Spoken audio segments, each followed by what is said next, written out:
The first thing Mara Whitcomb did was push a cashier's check across the desk like she was sliding a dirty plate toward a busboy. "Take it, Rowan," she said, her voice smooth and cold inside the glass-walled office above the Texas coast. "It is for $3 million, more money than a man like you should ever expect to touch. You will walk away from my daughter tonight, and you will stay away, or I will make sure the state takes your little boy before the month is out." Rowan Keller looked at the check, then at the woman who had written it, and for a moment he could hear nothing but the rain tapping the windows and the low groan of the Gulf wind pressing against the house. He was 36 years old, a widower, a father, and a mechanic who smelled faintly of motor oil no matter how carefully he washed his hands. He had come to the Whitcomb estate wearing his one good jacket because Elowen had asked him, with a sadness she tried to hide, to just talk to her mother once. He had known rich people could be cruel. He had not known cruelty could sit so still, wear pearls, and threaten a 6-year-old child without blinking. Mara folded her manicured hands on the desk and waited for him to break. Rowan picked up the check slowly, held it between his fingers, and tore it into 4 uneven pieces. The sound was soft, almost fragile, but it seemed to shake the room harder than thunder. "I'm leaving Elowen," he said quietly. "Not because you bought me, because you threatened my son. And that makes you more dangerous than any poor man you ever looked down on." He dropped the pieces on the polished walnut desk, turned before she could see what it cost him, and walked out of the mansion into the rain.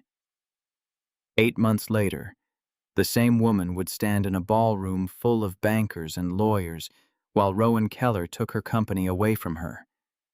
Not with a shout, not with revenge in his voice, but with the calm finality of a man closing the hood on a ruined engine.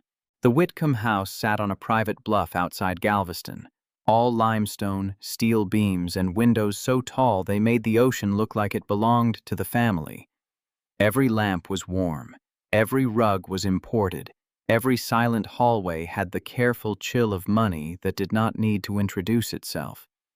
Rowan had parked his old green Chevy pickup beside a row of black luxury SUVs, and the valet had stared at it like he was deciding whether to tow it or disinfect it.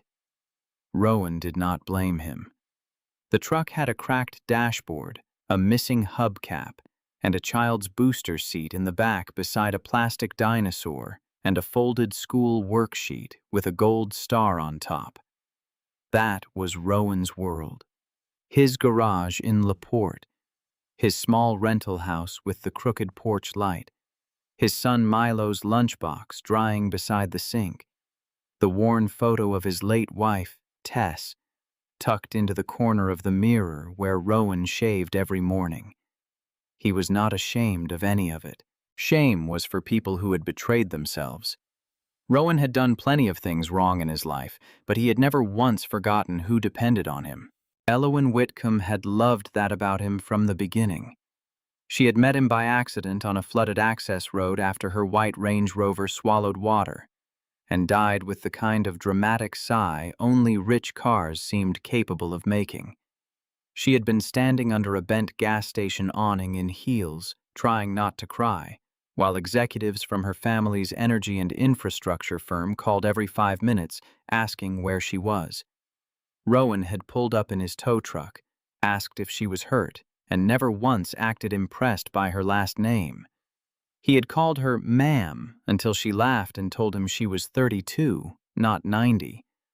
He had fixed the car enough to get it to his shop, then given her coffee from a dented thermos while the rain hammered the tin roof.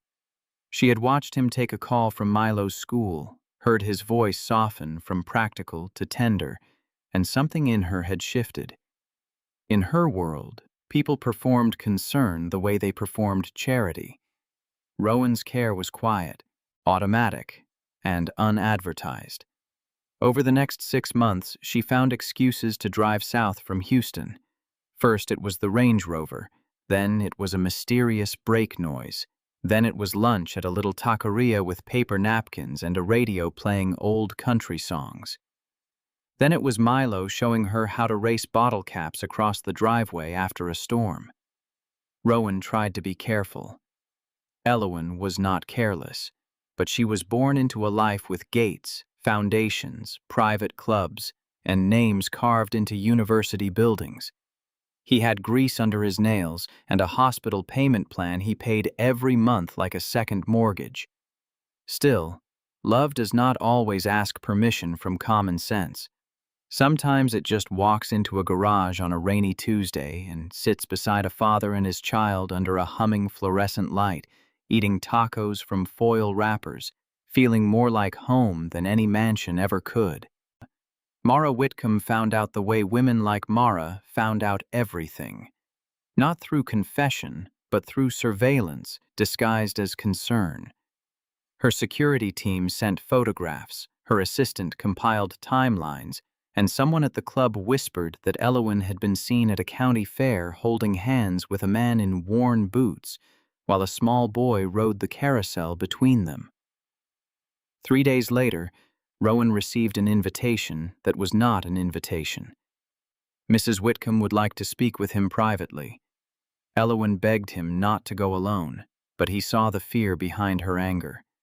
Her mother had trained everyone in that family to know resistance had consequences. So Rowan kissed Elowen's forehead outside her apartment, promised Milo he would be back before bedtime, and drove through rising rain toward a house where every stone seemed chosen to remind him he was entering someone else's kingdom. Mara did not rise when he stepped into her office. She wore a cream silk blouse, a narrow gold watch, and an expression so practiced it seemed less like a face than a corporate seal. Behind her, the black ocean rolled under a bruised sky. On the wall hung framed magazine covers celebrating Whitcomb Meridian as one of the most powerful private infrastructure companies in America. Pipelines, ports, freight terminals, refineries, commercial land, and renewable projects, all tied together under one family name. Mara had inherited a strong company from her father and turned it into an empire by learning which people to flatter, which to frighten, and which to bury before they could become obstacles. "Mr. Keller," she said, not offering her hand, "do you understand what my daughter is?" Rowan stayed standing because sitting felt too much like accepting her authority. "She is a person," he said. "That is usually where I start." Mara's smile was small and humorless. "That kind of answer may work in diners. It will not work here. Elowen is the future of a company that employs 30,000 people and influences half the Gulf Corridor. Her marriage, her public life, her alliances, all of that matters. She cannot attach herself to a widowed mechanic with a child and a grief story." Rowan felt his throat tighten at the mention of Tess, but he kept his hands loose at his sides. Men who worked around engines learned early that heat was useful only when controlled. "You ran my background." "Of course I did," Mara said. "You rent a house. You own a failing garage. Your wife died after a long illness, leaving medical debt. Your boy has asthma and missed 23 days of school last year. You took a second job doing contract diagnostics for shipping fleets. You have no family wealth, no political use, and no understanding of the world you are trying to enter." "I'm not trying to enter your world." "Then leave my daughters." When he refused the money, Mara did not raise her voice. That was almost worse. She leaned back in her chair and studied him as if he were a clause in a contract she had not yet weaponized. "You think decency protects you," she said. "It does not. I can have attorneys file for emergency review of Milo's home environment. I can have investigators watch your house, your shop, your friends. I can find every night you worked late, every time a neighbor watched him, every inhaler refill you delayed because money was tight, every argument you ever had in grief. I can make you look unstable. I can make your garage look unsafe. I can make a judge believe your son would be better off elsewhere while the matter is examined. These things take time, Rowan. Children do not understand legal process. They only know their father did not come home." The words entered him one at a time, sharp and deliberate. He imagined Milo sitting on the edge of a stranger's bed, clutching the stuffed fox Tess had bought him before the final round of chemo, asking when Daddy was coming. Rowan's chest went hollow. Mara saw it and knew she had found the nerve. "You may love my daughter," she continued. "You may even be a good father in your limited way. But love is not a shield. Money is. Power is. I have both." Rowan wanted to tell her he had power too. He wanted to tell her that the man she had investigated was the smallest version of him, the one he allowed the world to see. But he had spent years hiding that truth, not out of shame, but to protect the only life that still felt real. If he revealed it now, she would not retreat. She would escalate, and Elowin would become another battlefield. Milo would be watched, named, dragged into light. Rowan looked at the torn check, at Mara's satisfied eyes, and understood that the first move was not to fight in front of her. The first move was to survive the room. That night, he broke the heart of the woman he loved under the yellow lights of a parking garage while rainwater streamed down the concrete walls. Elowin ran toward him the moment he stepped out of the truck, her coat open, her hair damp, her eyes searching his face. "What did she say?" she asked. Rowan had rehearsed lies all the way from Galveston, but none of them fit in his mouth once she stood before him. "This is too much," he said, staring somewhere over her shoulder, because if he looked directly at her, he would lose the strength to do it. "Your life, your family, all of it. I thought I could handle it, but I can't." Elowin shook her head slowly. "No, that is not you talking. It is. Rowan, look at me." He did, and it nearly ruined him. She had trusted him with the softest parts of herself, the parts no boardroom had ever seen. She had told him about childhood dinners where affection was awarded for performance, about birthdays interrupted by conference calls, about how lonely it felt to be admired by strangers and unseen by your own mother. He had held those truths carefully. Now he was using her wounds to make the lie believable. "I need a simple life," he said. "Milo needs stability. I can't build a future around fighting your mother." Her lips parted as if he had struck her. "So you are just walking away?" He thought of Milo. He thought of Mara's lawyers. He thought of a system where truth mattered less than who could afford to keep arguing. "Yes," he whispered. Elowin cried without making a sound, which was somehow worse than sobbing. She stepped back from him like he had become a stranger. Rowan climbed into his truck, drove 3 blocks, pulled behind a closed tire store, and finally broke down with his forehead against the steering wheel while his phone lit up again and again with her name. He did not answer. When he got home, Milo was asleep on the couch with a book open on his chest. Rowan carried him to bed, sat beside him until dawn, and made one decision with a clarity that frightened him. Mara Whitcomb had mistaken restraint for weakness. She had threatened his child because she believed the world belonged to whoever could pay the most to bend it. Rowan was going to teach her the cost of being wrong. The truth about Rowan Keller was buried under layers of ordinary things: a rented house, a mechanic's uniform, a rusted pickup, a quiet life. 10 years earlier, before Tess got sick, before Milo was born, before hospital corridors taught him how helpless money could be, Rowan had been one of the most brilliant systems engineers in the country. He had grown up poor outside Beaumont, fixing shrimp boat engines with his uncle and studying code at night on a salvaged laptop. While other people saw trucks, ships, ports, rail yards, and warehouses as separate industries, Rowan saw a living nervous system. He built a predictive logistics platform that could reroute freight, fuel, medical supplies, military equipment, and emergency resources in real time during disruptions. Hurricanes, labor stoppages, cyber attacks, fuel shortages, bridge failures, even sudden demand spikes. The system learned, adapted, and found paths humans missed. He called it Lantern because Tess said it made dark roads visible.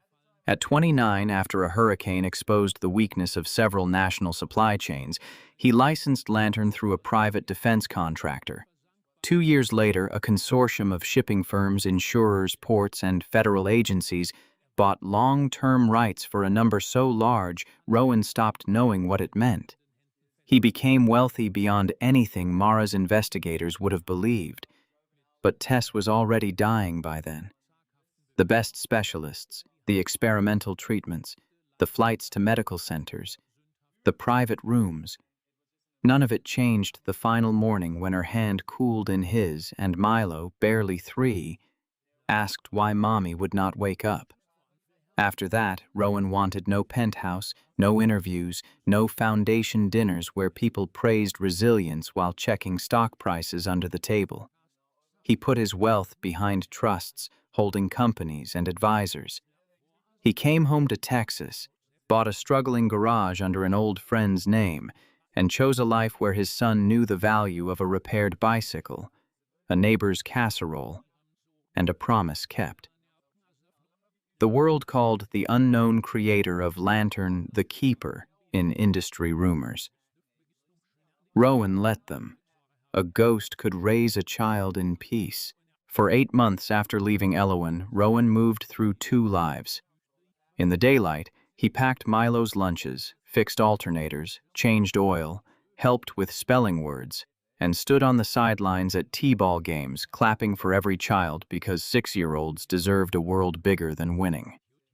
At night, after Milo fell asleep, Rowan sat at the kitchen table under the weak glow of a lamp and reopened doors he had sworn he would leave shut forever.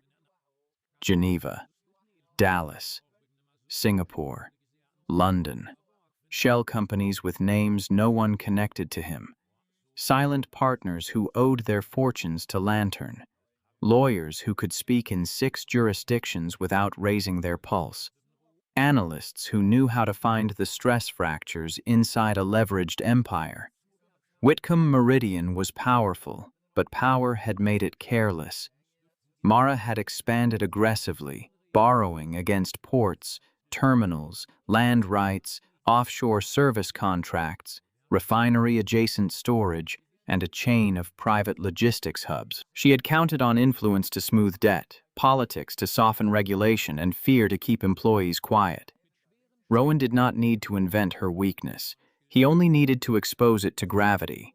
He began where she was most vulnerable, debt disguised as confidence. Through an investment vehicle called Ashgate Harbor, Rowan's advisors quietly purchased distressed notes tied to Whitcomb's coastal terminals after insurance costs rose and lenders grew nervous about storm exposure. Then another vehicle acquired a minority stake in a freight software vendor Whitcomb depended on, uncovering contract clauses Mara's executives had ignored. A third entity bought into a regional trucking cooperative after Whitcomb delayed payments, then refused to renew preferential rates. Nothing looked connected. Nothing looked personal. It looked like weather, markets, labor, credit tightening, bad timing, and the consequences of arrogance. But Rowan was behind each pressure point, tightening one bolt, loosening another, listening for the engine knock. He did not attack workers. He did not hurt pension funds. In fact, he quietly financed employee legal counsel when dock crews in Corpus Christi sued over dangerous scheduling practices. He made sure small vendors got paid when Whitcomb tried to squeeze them. His war was not against the people who wore hard hats and drove forklifts and cleaned executive bathrooms before sunrise. It was against the woman who had believed she could threaten a child and return to business as usual. Elowen, meanwhile, was placed back inside the life Mara considered proper. Her mother installed her as Executive Vice President of Community Relations, which meant smiling beside governors, attending charity galas, and pretending Whitcomb Meridian cared deeply about towns where it had poisoned trust one closed-door deal at a time.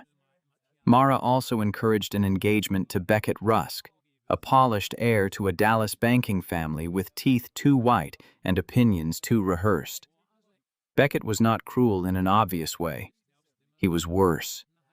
He was pleasant, entitled, and entirely convinced that people with less money existed as atmosphere. He referred to Rowan once as that repair shop episode, and Elowen left the dinner table before she threw wine in his face. She had tried to find Rowan at first. His number stopped working. The garage changed hours. His house sat empty after he moved to another neighborhood under a trust name, not far away, but hidden enough. She wrote letters she did not send. She drove past places they had been and hated herself for looking. Her mother watched her grief with clinical impatience. "Heartbreak is not fatal," Mara told her one morning while signing documents. "Embarrassment can be. Remember that." Elowen remembered something else instead. Milo falling asleep against Rowan's shoulder at an outdoor movie night. Rowan holding a paper plate of barbecue in one hand and smoothing his son's hair with the other, not realizing she was watching him with the kind of longing that changes a person's idea of family. By the 7th month, Whitcomb Meridian began to shake in public. A storm damage insurer refused to renew coverage on 2 Gulf terminals. A federal review reopened questions about land use permits near a wetland restoration zone. Dock workers in 3 cities demanded safer hours and independent audits. A European infrastructure partner withdrew from a joint port modernization project. Credit agencies placed Whitcomb on negative watch, citing liquidity concerns. Mara raged at her executives inside the Houston headquarters, a 42-story tower of blue glass where her father's portrait hung in the lobby like a warning. "Someone is coordinating them," she snapped during an emergency meeting. "Find them." Her chief financial officer, Jonas Bell, looked as if he had not slept in a week. "The debt is scattered across too many holders," he said. "Ashgate Harbor appears to control a significant portion, but its ownership is shielded through trusts and offshore entities. We are seeing pressure from vendors, insurers, and lenders at the same time. Then buy them off. Some will not take calls." "Everyone takes calls," Mara said.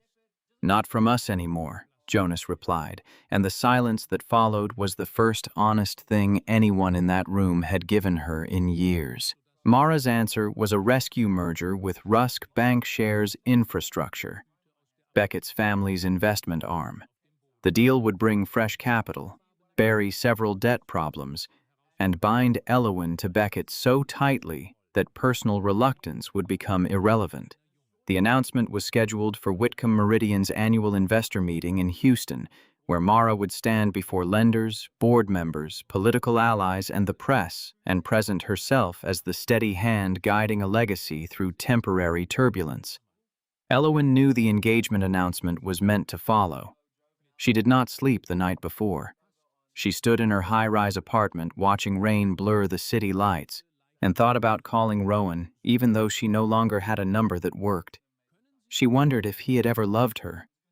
She wondered if she had imagined the tenderness in his kitchen, the way he used to hand her coffee without asking because he remembered how she took it, the way Milo once slipped his small hand into hers while crossing a parking lot, as if trust were the simplest thing in the world.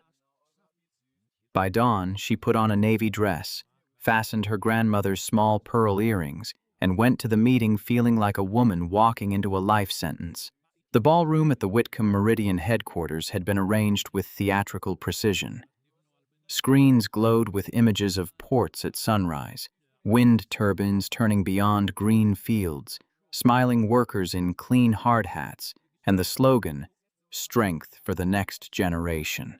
Rows of investors murmured over coffee, lawyers checked folders, reporters whispered near the back.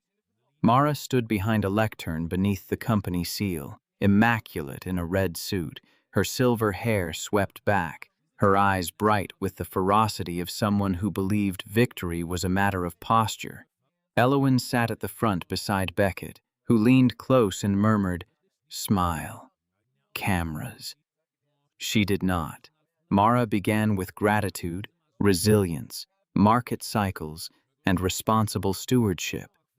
She spoke of the pending partnership with Rusk as if it were a marriage of equals rather than a life raft thrown to a sinking queen. Applause rose on cue from people who had invested too much to withhold hope. Then, just as Mara turned to the slide announcing the final vote, the ballroom doors opened. No one stormed in. That was what made it worse. A line of attorneys entered first, calm and unsmiling, followed by two federal compliance observers and a court officer carrying sealed documents. Behind them walked Rowan Keller. He wore a charcoal suit without ornament, a white shirt open at the collar, and boots polished but still unmistakably boots. He had not shaved away the tiredness from his face. He had not tried to look like one of them. He looked like himself, only stripped of any softness Mara had once mistaken for weakness. Elowen stood before she realized she had moved. Beckett muttered something under his breath. Mara's hand tightened on the lectern. "This is a private investor session," she said, her voice amplified through the ballroom speakers. "You are trespassing." Rowan stopped halfway down the center aisle. "No, ma'am," he said. The room quieted at the word. In his mouth, it was not deference. It was distance. One of his attorneys handed documents to Jonas Bell, whose face changed as he read the first page. Mara saw the color drain from him and turned sharply. "Jonas?" He swallowed. The Rusk financing did not close. Beckett stood. "That is absurd." Another attorney gave him a document. Beckett read, cursed softly, and sat back down as if his knees had failed. Rowan looked at Mara. Rusk Bank Shares Infrastructure was acquired at 6:10 this morning by Ashgate Harbor and its affiliated entities. The bridge capital you planned to use no longer exists on your terms. The ballroom erupted. Investors pulled out phones. Reporters began typing. Mara stepped away from the lectern, eyes locked on Rowan with a disbelief that was almost childlike. "You?" she said. "You are Ashgate Harbor?" Rowan continued down the aisle until he stood before the stage. "Ashgate is one of several entities. You fix trucks." "Sometimes," he said. "Engines are honest. They tell you what is wrong if you listen long enough." Mara's lips curled. "This is theater. You do not have the money or the standing to interfere with this company." Rowan nodded once to his lead attorney, a compact woman named Celia Voss, who moved to the microphone with a stack of filings. Her voice was crisp enough to cut paper. She informed the room that Whitcomb Meridian had defaulted on specific debt covenants tied to its Gulf terminal bonds, that Ashgate Harbor and related holders had exercised conversion rights, and that Keenes, combined with shares acquired through the Rusk transaction and other lawful purchases, Rowan Keller's entities now controlled 58.7% of voting power. A second document called for the immediate removal of Mara Whitcomb as chair and chief executive officer pending investigation into fiduciary misconduct, concealed liabilities, labor violations, and improper political payments. There was no dramatic gasp, only a spreading silence, as powerful people did math in their heads and understood which side of history had just become expensive. Mara stared at Rowan as if hatred alone could restore ownership. "You planned this because I rejected you." Rowan's jaw tightened. "No. You rejected me the moment you met me. That was your right. You threatened my son. That was your mistake." His voice remained even, but Elowen heard the grief beneath it and felt her own breath catch. "You sat across from me in your house and told me you could buy a false reality. You told me you could make the state take Milo. You thought I would either take your money or crawl away and stay broken. I did walk away. I had to, but I did not stay broken." Mara looked toward the board, searching for loyalty and finding only fear. Jonas Bell raised his hand slowly. Others followed, one by one, some ashamed, some eager to survive. The removal motion passed. The portrait of Mara's father seemed to stare down from the screen behind her, and for the first time in her adult life, Mara Whitcomb had no room, no title, no army of assistants, no immediate weapon ready in her hand. She was simply a woman in a red suit who had lost the empire she believed made her untouchable. Elowen followed Rowan into a smaller conference room after the ballroom emptied into chaos. Outside the glass walls, executives rushed past with phones pressed to their ears. Inside, the air felt too still. Rowan stood near the window overlooking downtown Houston, his hands in his pockets, his shoulders rigid. Elowen stopped a few feet away. For months, she had imagined what she would say if she saw him again. Angry speeches, wounded questions, desperate accusations. Now all of it collapsed into one broken sentence. "Why did you let me believe you stopped loving me?" Rowan closed his eyes. When he turned, the power he had carried in the ballroom was gone, and she saw the man from the garage. The tired father who had once fallen asleep at his kitchen table while helping Milo glue cotton balls to a paper cloud for a school weather project. "Because she threatened Milo," he said, "and I believed her." Elowen shook her head, tears rising. "She told me you panicked. She said you realized you did not belong with me. She offered me $3 million. I tore it up. Then she told me exactly how she would make me look unfit. She knew about Tess. She knew about Milo's asthma. She knew I had worked nights. She had enough truth to build a lie around it." He looked down, ashamed not of leaving, but of the wound it made. "I could not risk him. I could not let him become a file on some judge's desk because I wanted to prove I was brave." Elowen covered her mouth. Her mother's cruelty had always had sharp edges, but this was something darker, something that made childhood memories rearrange themselves under a harsher light. "You should have told me." "I wanted to. Every day." "Then why not?" Rowan's eyes filled, though no tear fell. "Because the more you knew, the more danger she could put you in. And because I was afraid that if I heard your voice, I would come back before I had made it safe." She looked at him then. Really looked. The suit, the attorneys, the hidden fortune, the impossible plan. All of that was overwhelming, but not as overwhelming as the knowledge that he had carried love like a wound for 8 months and still packed school lunches, still went to work, still tucked his son in, still dismantled a giant piece by piece without turning cruel to innocent people. "Who are you, Rowan?" she whispered. He gave a tired half-smile. "Most days I am a dad who forgets to buy paper towels." Despite everything, a small laugh broke through her tears. He told her about Lantern then, not as a boast, but as a confession. He told her about Tess naming it, about the sale, about the money becoming meaningless beside a hospital bed, about choosing a life where Milo would never confuse luxury with love. Elowen listened without interrupting. When he finished, she crossed the room and hit him lightly in the chest with both hands, not enough to hurt, only enough to release the last of her anger. "You broke my heart," she said. "I know. You disappeared. I know. I missed Milo's birthday." Rowan flinched. That one landed deeper than any accusation.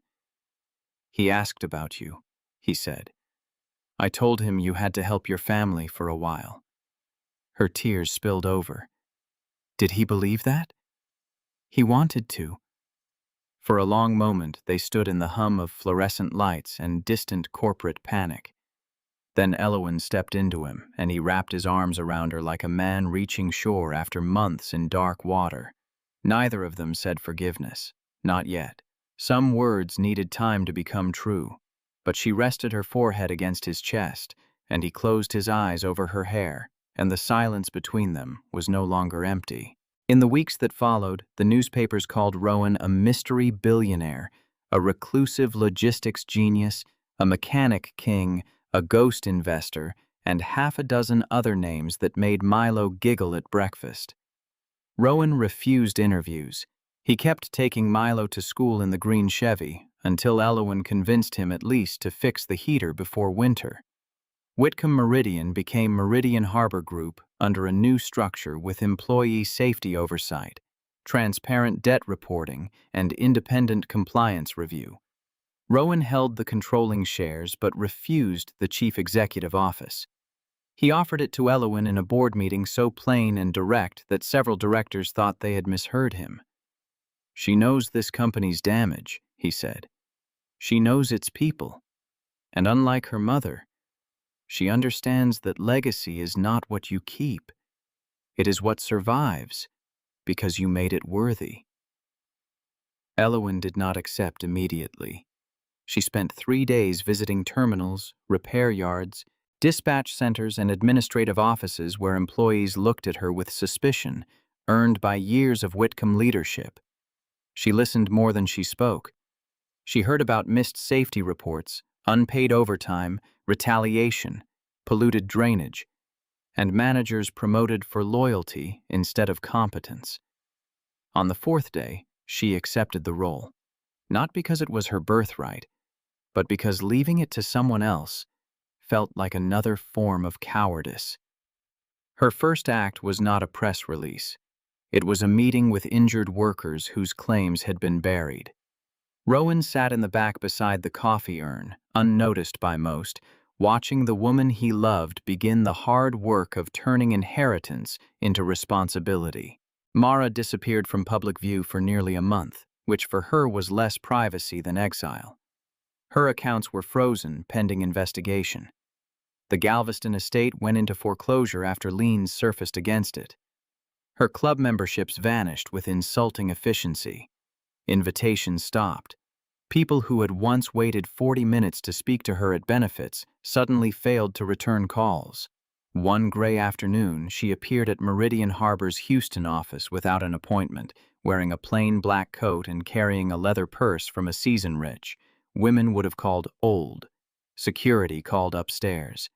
Elowen was in Rowan's temporary office reviewing settlement funds for contract workers when the message came through. "She says she has nowhere else to go," the assistant said carefully. Rowan looked at Elowen. Elowen's face hardened first, then trembled just slightly. "Let her up," she said. Mara entered as if pride were a physical brace holding her spine straight.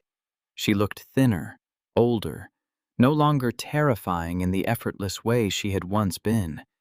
But her eyes still carried the reflex of command, the leftover belief that a room should rearrange itself around her discomfort. "I assume," she said, glancing at Rowan's desk, "you are enjoying this." Rowan did not rise to the bait. "What do you need?" The bluntness seemed to offend her more than anger would have. She looked at Elowen, then away. "The banks are taking the house. My personal credit lines have been called. My attorneys are demanding retainers I cannot pay until certain matters are resolved. I require temporary liquidity." Elowen let out a breath that was almost a laugh. "Temporary liquidity? You mean help?" Mara's mouth tightened. "Do not be childish." Something in Elowen's face changed. She stepped closer, not as the frightened daughter who used to monitor her mother's moods, but as a woman who had finally found ground under her feet. "You threatened a little boy because his father loved me. You lied to me for months. You tried to sell my life to Beckett Rusk like a merger clause, and you still cannot say the word help." Mara looked wounded, not by guilt, but by the insult of being accurately described. "I protected what generations built." "No," Elowen said. "You protected control. There is a difference." Rowan opened a folder and placed it on the desk between them. "There is a condominium in Clear Lake, 2 bedrooms, safe building, fully paid. The deed transfers to a trust for your use, not your sale. There is a monthly allowance for basic expenses. It is enough for groceries, utilities, transportation, and ordinary life. Your legal defense in matters involving company fraud is your responsibility." Mara stared at him as if he had handed her a prison sentence. "You expect me to live in a condo?" "I expect you to live," Rowan said. "That is more mercy than you offered my son." Her face went pale with rage. "You think this makes you noble?" "No. I think it keeps Elowen from wondering one day whether she abandoned her mother to the street. That is for her peace, not yours." Mara's gaze shifted to her daughter, perhaps searching for softness she could still use. Elowen's eyes were wet, but steady. "Take it," she said. "Or don't. But the old life is over either way." For the first time, Mara seemed to understand that no argument was waiting to be won. She took the folder with hands that shook once, barely, and turned toward the door. At the threshold, she paused. Rowan thought she might apologize. Elowen thought so too, and hated herself for hoping. Mara only said, "Your father would have been ashamed." Elowen answered softly, "Maybe, but I am not." Mara left without another word, and the door closed with a quiet click that sounded less like punishment than release. Spring came slowly to the Gulf that year, warm one day and stormy the next, with blue bonnets along the highway and salt in the wind.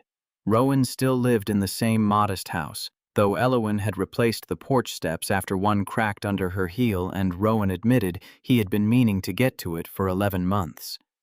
Milo accepted Elowen's return with the careful seriousness of a child who had missed someone but did not want to seem too easy.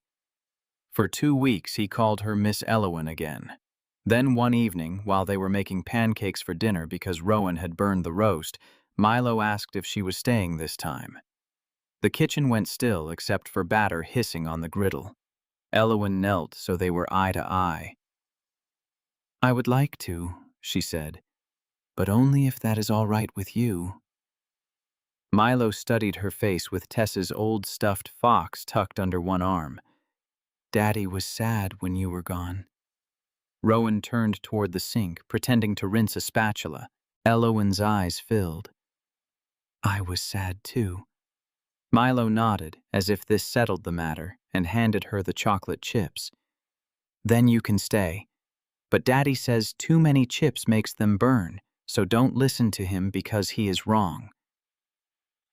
Rowan laughed then, the sound rusty at first and then real, and Elowen laughed with him until the pancakes did burn a little after all. Months later, Meridian Harbor opened a worker training center on land where Mara had once planned a private executive retreat. The building was simple, sunlit, and practical, with classrooms, safety labs, child care rooms, and a small memorial wall for employees injured or lost in preventable accidents. Elowen spoke at the opening, not with the polished perfection Mara would have demanded, but with a steadiness that came from telling the truth. She apologized publicly for the company's failures. She announced restitution funds, safety reforms, and community oversight. Some people clapped. Some did not. Rowan stood near the back with Milo on his shoulders, proud not because the world was watching Elowen, but because she did not need the world's approval to do what was right. After the ceremony, an older dock worker approached Rowan and shook his hand with both of his. "You the fellow who took down Whitcomb?" he asked.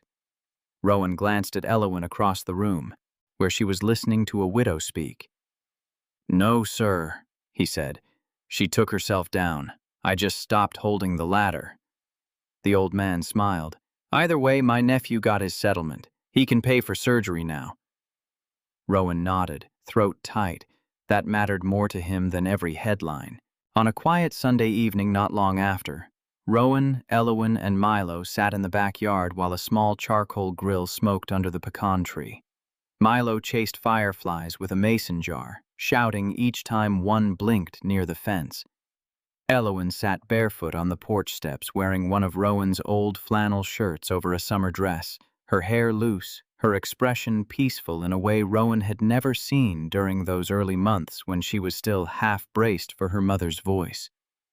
Rowan brought her a chipped mug of sweet tea and sat beside her. "Board meeting tomorrow," he said. "Do not remind me. You are good at it. I would rather be here." "That is probably why you are good at it." She leaned against his shoulder and watched Milo release the fireflies one by one because Rowan had taught him that beautiful things did not have to be owned. The sky was violet over the rooftops. Somewhere down the street, a lawnmower coughed and stopped. The ordinary sounds of the neighborhood rose around them: a dog barking, dishes clinking through an open window, a basketball bouncing in a driveway. Rowan had once believed he needed to hide his wealth to protect this kind of life. Now he understood the deeper truth. Money was not the danger by itself. The danger was forgetting what it could never replace. Aloan reached for his hand. "Do you ever regret it?" He knew what she meant. The war, the return to a world he despised, the cold months of strategy and silence, the version of himself he had to wake again to make Mara powerless. Rowan looked at his son, who was crouched in the grass whispering goodbye to a firefly as if it were a guest leaving after dinner. Then he looked at Elowen, whose life had been cracked open by betrayal and remade by courage. "I regret hurting you," he said. "I regret that Milo missed you. I regret that I let fear make the choice alone." He paused. "But I do not regret stopping her." Elowen squeezed his hand. "Neither do I." A firefly lifted between them, its light small but stubborn against the dark. Rowan thought of Tess, of Lantern, of hospital rooms, of torn checks, of Mara's office above the sea, of a ballroom falling silent when Truth arrived dressed like a mechanic in polished boots. He had not set out to conquer anything. He had only wanted to keep his child safe and love a woman who had never been loved without conditions. But sometimes dignity, pushed hard enough, becomes a force. Sometimes a quiet man who refuses to be bought is more dangerous than an empire built on fear. And sometimes the richest inheritance a child can receive is not a company, a trust, or a name on a building, but the memory of a father who showed him that strength does not have to shout, that mercy is not weakness, and that no amount of money is worth more than the people waiting for you under the porch light. Rowan Keller's decision to tear up a $3 million check and walk out of a glass-walled office is a vivid reminder that integrity weighs more than any sum that tries to buy our conscience. In a culture obsessed with titles and net worth, he proves that real wealth is the courage to shield the people who rely on us, even when the sacrifice is heavy and the odds feel impossible. Rowan's quiet resolve dismantles an empire built on intimidation, not with rage, but with patient strategy, persistent kindness toward workers, and an unbreakable promise to his son. His journey shows that power rooted in fear will always collapse when it meets love rooted in principle, and that the most valuable inheritance we can hand our children is the memory of a parent who stood firm when it mattered most. Remember, every day gives us smaller versions of that choice. Take the quick reward or do what is right no matter the cost. If this lesson stirred something in you, drop a comment about a time you chose conviction over convenience. Hit the like button and be sure to subscribe so you don't miss the next story that puts courage back in the spotlight.